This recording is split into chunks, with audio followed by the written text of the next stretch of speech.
ok bàbá aládò kí ló dá olójú bá dóun wà lọ́wọ́ wọn dòní gẹ́gẹ́ bí ìwádìí nínú ìwádìí táwa ṣe ṣé ó dá olójú bá dóun bẹ lọ́wọ́ wọn dòní ẹ já bẹ̀rù Ọlọ́run náà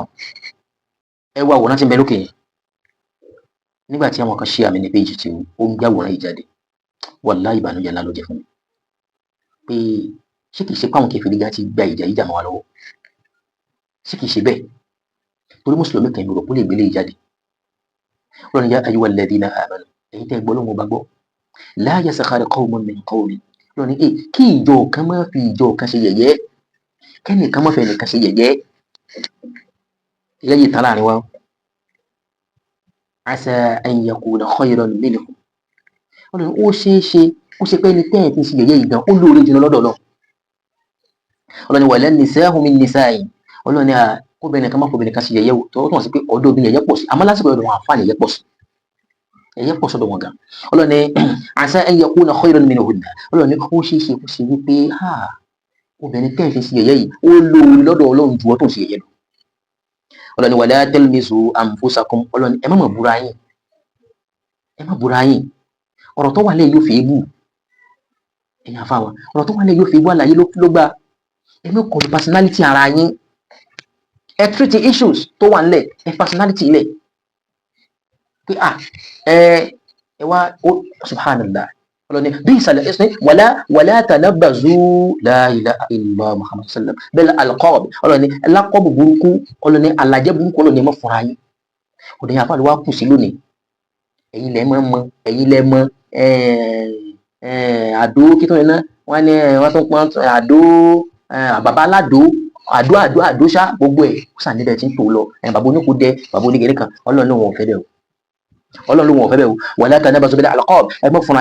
má fúnra yín lákọ̀ọ́bù burúkú alàjẹ́ ẹbú bi'sal ismu al-fusuqu ba'da al-iman Ọlọ́run ní àyẹn ga ṣíṣíọ̀ ká ti dá fún àwọn ọkọ̀ burúkú tẹ̀ ń pera yín ba'da al-iman lẹ́yìn tẹ́lẹ̀ nígbàgbọ́ sọ́nà àtàlẹ́ Muhammad sallallahu alaihi wasallam ẹ jẹ́ ká jẹ́ kẹ́ni Ọlọ́run káwa o àti ẹnu àlẹ́ Muhammad sallallahu alaihi wasallam ẹ jẹ́ ká jẹ́ kẹ́ni wọn káwa Ọlọ́run bi'sal ismu al-fusuqu ba'da al-iman Ọlọ́run àwọn ọkọ̀ bú ọkọ̀ òfò ọkọ̀ àdánù tẹ̀ ń fúnra yín yìí àtẹni tí ń fún yàn bẹ́ẹ̀ Ọlọ́run ní sí ọ̀rẹ́ o lẹ́yìn gbà tẹ́lẹ̀ gbọ́ lọ́wọ́ bá gbọ́dọ̀ Ọlọ́run man lam yatub tẹ́ bá wá kọ̀ tẹ́lẹ̀ ní túbá tẹ́lẹ̀ ní tọrọ àforíjì tẹ́lẹ̀ ní padà ń bẹ̀ Ọlọ́run ní fa ulaika humud zalimun Ọlọ́run tẹ́ bá ń wá alábòsí kí ayé àtọ̀ àwọn èèyàn dání àwọn alábòsí wọn náà kí ló dé ẹnìkan ó sì láyà títí hábà nínú Islam a máa ń treat issues tó bá wà nílẹ̀ but personality ẹnìyẹn mọ́kọ̀ lu o because tẹ́ ẹ bá ń kọ personality ẹnìyẹn gan ó súnmọ́ kó mọ́ gbà àtúnṣe lọ́wọ́ yín súnmọ́ kó mọ́ gbà àtúnṣe a ní ṣé ìbúlẹ̀ fẹ́ bú ẹ máa bú mi nìṣó ṣé ẹ bà mí lórúkọ jẹ́ dáadáa ẹ continue tó bá jẹ̀bi kò ní gba ìbéèrè lẹ́bi mọ́ èyí tèmi ṣe ń ṣe kì í ṣe pé bóyá mò ń ṣe láti wí pé ká bẹ ẹnìkan lórúkọ jẹ́ Ọlọ́run ò ní jẹ́ àjálù kí á mọ Ọlọ́run èyí tèmi ṣe ni pé mo fẹ́ kí bàbá yìí ó máa rí pé kán máa rí pé mo ṣàìdá kán máa rí pé mo jẹ̀bi ṣùgbọ́n mo wá ní sùúrù láàrin kan mo wá rí pé bàbá tó sọ pé àwọn ò jẹ̀bi ó bà mí nínú jẹ́ púpọ̀ ẹ jẹ̀bi kẹ nítorí á continue episode so ẹ dákun torí Ọlọ́run kò sí kàtà fẹ́ lò mẹ́ ẹni tó sì ń gbé fọ́tò yìí jáde kó lọ bẹ̀rù ọjọ́ tí ó pàdé Ọlọ́run ọba rẹ̀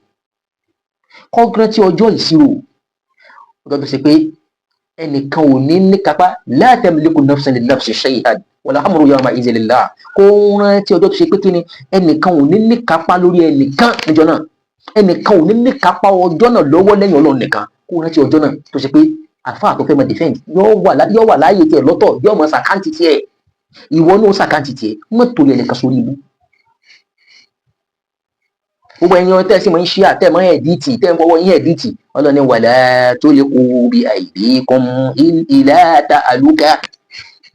Ọlọ́run ní ọwọ́ yín ẹ má fi fàpamọ́ fúnra yín wala tulqu bi aydikum ila ta'aluka Ọlọ́run ní ìjọ pààyàn Ọlọ́run ní ẹ má ra wọlé ọwọ́ tẹ́ fi ń ṣí ẹ̀yàn Ọlọ́run bí lálẹ́ kìyàmá inna as-sam'a wal basara wal fu'ad kullun gbogbo ẹ̀ pátá Ọlọ́run bèèrè lọ́dọ̀ mọ́dẹ̀lẹ̀ kíyàmá ẹ já bẹ̀rù Ọlọ́run o ẹ dákun ẹni tó ní péjì ọmọ ọkùnrin kọ́ ló fi síbẹ̀ mọ́ láàmú kí ló pè so ẹ dákun torí Ọlọ́run ẹ dákun kán bẹ̀rù Ọlọ́run o ká bẹ̀rù ọlọ́run o mi ò lè stop anybody kó mọ́ àǹfààní bẹ́ẹ̀ ìdènà kan ni kó kọ burúkú ó lè tó ọ̀bá lè kó kọ wọn gangan gẹ́gẹ́ bí ìjọba tá à ń lò pé ìjọba àbòsí wà lórí orílẹ̀-èdè tàwa yìí ó dẹ̀ mọ̀ bẹ́ẹ̀ nu pé òkè tí wàá ló kù wàá wá Ọọ̀ni dáàpọ̀ ọwá lè fún wọn ní súnà ní ọ̀dà ó lè ní mufti dr ìsọ̀rọ̀ mufti pọ̀ nílẹ̀ Yorùbá yìí tẹ́mi mọ̀ mufti lé ní 100 ó lè máa lò yẹn ó sì lè lo olóyè ọba gbé pé olóyè ọba náà sì kú ni wọ́n sọ méjì ló yẹ kì í ṣe rọ́ tó rà àgbùdọ̀ tó bá irọ́ nu dáwà náà àyè fi rọ́ ṣe dáwà ok bàbá aládò kí ló dá olójú bá dùn wà lọ́wọ́ wọn dòní gẹ́gẹ́ bí ìwádìí nínú ìwádìí táwa ṣe ṣé ó dá olójú bá dùn bẹ lọ́wọ́ wọn dòní ẹ já bẹ̀rù Ọlọ́run náà Ọlọ́run nínú àyà mi Ọlọ́run ní innal ladhina fatanul mu'minina wal mu'minat thumma lam yatubu falahum adhabu jahannama wa lahum adhabul hariq innal ladhina fatanul mu'minina Ọlọ́run tá máa fi mùmìnì sí yẹ̀yẹ́ báyìí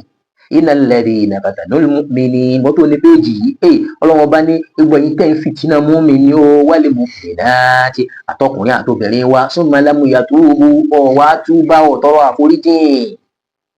Ọlọ́run wa lahum adhabu jahannama alkiyama ó kì í náà jahannama ló dé sí ìwọ tó ní péjì burúkú yẹn tó ń gbé nǹkan burúkú jáde tó bá túbá ìyà wa lahum adhabul hariq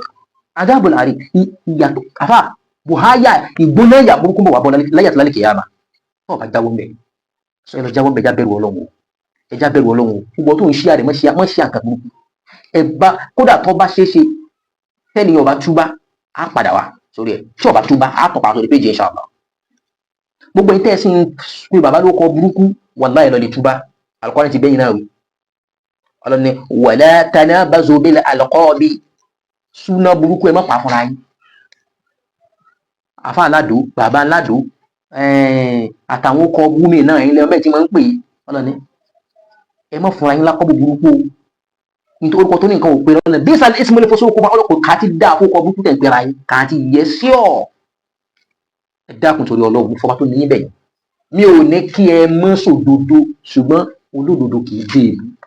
olódodo kì í ṣépè olódodo kì í báyàn lórúkọ jẹ́ olódodo yín ò níjó lè ṣe bẹ́ẹ̀ ẹ dákun torí Ọlọ́run fọba tó ní yín bẹ̀yìn ẹ dákun ìrántí pé kálukú á dúró báyìí wájú Ọlọ́run kálukú sì mọ rújọ tiẹ̀ àtẹni tí Ọlọ́run bíjà àtẹni tí Ọlọ́run bá jà wallahi wọn kálukú jọ lálẹ́ kìyàmà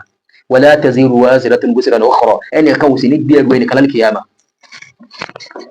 ẹnìkan ò ní bí ẹnìkan gbé ẹrù rẹ̀ ń kálukú gbé ẹrù ẹ̀ṣẹ̀ rẹ̀ lálẹ́ kìyàmà